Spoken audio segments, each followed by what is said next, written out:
Surat Dindoli police સ્ટેશનમાં passport એક અને છેતરપિંડીના ગંભીર કલમો હેઠળ ચોંકાવનારો ગુનો નોંધાયો છે। રાજકોટમાં કરોડો રૂપિયાનું ફૂલેકું ફેરવનાર ધનંજય ફાઇનાન્સના માલિક ઘનશ્યામ વલ્લભભાઈ પાંભર અને તેમની પત્ની અસ્મિતાબેનની સુરત પોલીસે ધરપકડ કરી છે। રાજકોટમાં કરોડો રૂપિયાનું ફૂલેકું ફેરવનાર ધનંજય ફાઇનાન્સના માલિક ઘનશ્યામ વલ્લભભાઈ પાંભર અને તેમની પત્ની અસ્મિતાબેનની સુરત પોલીસે ધરપકડ કરી છે।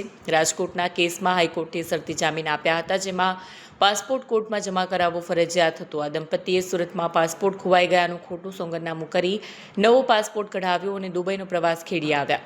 આરોપીઓએ દિંડોલી પોલીસ સ્ટેશનમાં જૂથી અરજી પાસપોર્ટ ગુમ થયાનું સોગંદનામું રજૂ કર્યું હતું। પોલીસ પાસેથી પ્રમાણપત્ર મેળવી પ્રાદેશિક પાસપોર્ટ કચેરીમાં નવા પાસપોર્ટ અરજી કરી હતી। અસલી પાસપોર્ટ રાજકોટ કોર્ટમાં સલામત હતો।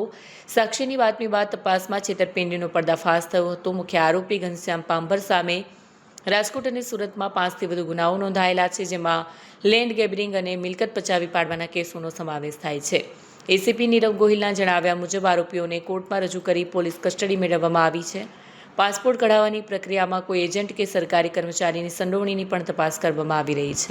તારીખ 22/4/2026 રોજ દિંડોલી પોલીસ સ્ટેશનમાં એક BNS passport act, the immigration and foreigners એક્ટની વિવિધ કલમો હેઠળ ઘનશ્યામભાઈ વલ્લભભાઈ પાંભર અને એમના પત્ની અસ્મિતાબેન ઘનશ્યામભાઈ વલ્લભભાઈ પાંભર એમના વિરુદ્ધમાં ગુનો દાખલ થયેલો છે। આ ગુનાની વિગત એવી છે કે આ બંને આરોપીઓ વિરુદ્ધમાં 2021માં રાજકોટ તાલુકા પોલીસ સ્ટેશનમાં એક આઈપીસી અને જીપીઆઈડી એક્ટની વિવિધ કલમો હેઠળ ગુનો દાખલ થયેલો હતો।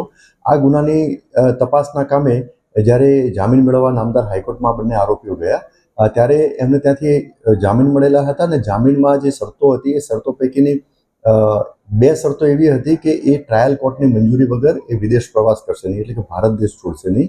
અને બીજી શરત એ હતી કે એ પાસપોર્ટ જે છે જે તે ટ્રાયલ કોર્ટમાં જમા કરાવશે। તો આ શરતોને આધીન રહી અને આ બંને આરોપીઓએ જે તે રાજકોટની જે તે ટ્રાયલ કોર્ટ હતી એમાં બંનેના પાસપોર્ટ જમા કરાવેલા હતા। ત્યારબાદ આ કેસનું ચાર્જશીટ પણ કરેલું હતું।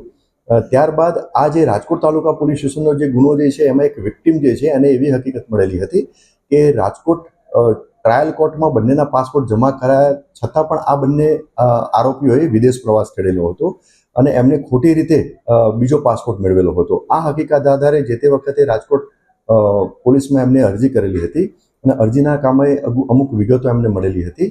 તે આધારે દિંડોલી પોલીસ સ્ટેશનમાં આવી અને આ ફરિયાદીએ ફરિયાદ જાહેર કરેલી હતી।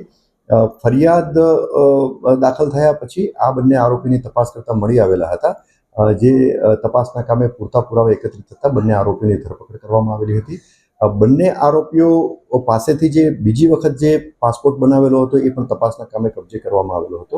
આ બંને આરોપીઓએ એવું કરેલું હતું કે દિંડોલી પોલીસ સ્ટેશનમાં એમણે અરજી આપેલી હતી 2024ની સાલમાં, 24/7/2024ની સાલમાં, 24ની તારીખે, અને એમણે ખોટી એફિડેવિટ કરી અને એવી રજૂઆત કરેલી હતી કે દિંડોલી પોલીસ સ્ટેશન વિસ્તારમાં અમારો પાસપોર્ટ ગુમ થયેલો છે। જે આધારે એમને ત્યાં દિંડોલી પોલીસ સ્ટેશનમાંથી પ્રમાણપત્ર તપાસ કરીને આપવામાં આવેલું હતું અને એ આધારે રિજિયોનલ પાસપોર્ટ ઓફિસ સુરત ખાતેથી એમને બીજો પાસપોર્ટ મેળવેલો હતો અને એ પાસપોર્ટ આધારે એમને વિદેશ પ્રવાસ કરેલો હતો। તપાસ દરમિયાન આ હકીકત પણ જણાઈ આવેલ છે।